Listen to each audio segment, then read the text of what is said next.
అహీర్ మండలం సజ్జాపూర్ గ్రామంలో దళితుడు బేగరి రాములు కట్టుకుంటున్న ఇల్లును అకారణంగా అక్రమంగా కూల్చివేసిన గ్రామం పెత్తందారులపై తక్షణమే చర్యలు తీసుకోవాలని చెప్పేసి సిపిఎం పార్టీ తరఫున డిమాండ్ చేస్తూ ఉన్నాం.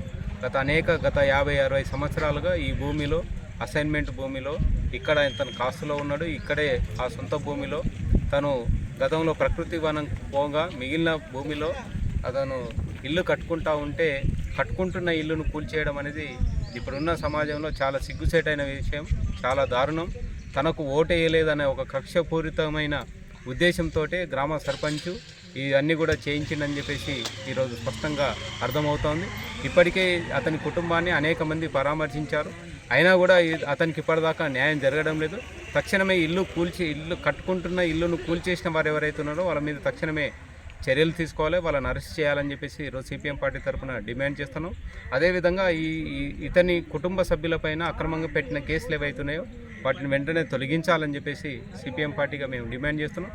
దాంతోపాటు అతనికి ప్రభుత్వం వెంటనే తగిన నష్టపరిహారం ఇవ్వాలి, ఇక్కడ ఇల్లు కట్టుకోవడానికి అవసరమైన సహకారాన్ని అందించాలి, ఇందిరమ్మ ఇల్లు మంజూరు చేయించి వెంటనే ఇల్లు కట్టించి ఇవ్వాలని చెప్పేసి సిపిఎం పార్టీ తరఫున మేము డిమాండ్ చేస్తా ఉన్నాం. ఒక దళిత మంత్రి ఈరోజు సంగారెడ్డి జిల్లాకు నాయకత్వం వహిస్తా ఉన్నాం, దళిత మంత్రి ఉన్నాడు. మరి అట్లాంటి ప్రాంతంలో ఈరోజు సంగారెడ్డి జిల్లాలో దళితుల మీద దాడులు జరగడం అనేది ఈరోజు సర్వసాధారణం అయిపోయింది. ఇక్కడ కూడా ఈరోజు మరి సజ్జాపూర్లో దళితుడి మీద జరిగిన దాడి ఏదైతే ఉందో దాన్ని తీవ్రంగా సిపిఎం పార్టీ తరఫున ఖండిస్తున్నాం. తక్షణమే ప్రభుత్వం చర్యలు తీసుకోవాలి.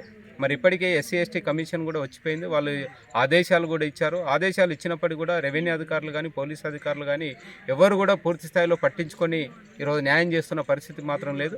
ఇప్పటికైనా జిల్లా కలెక్టర్ గారు, SP గారు తక్షణమే చర్యలు తీసుకోవాలి.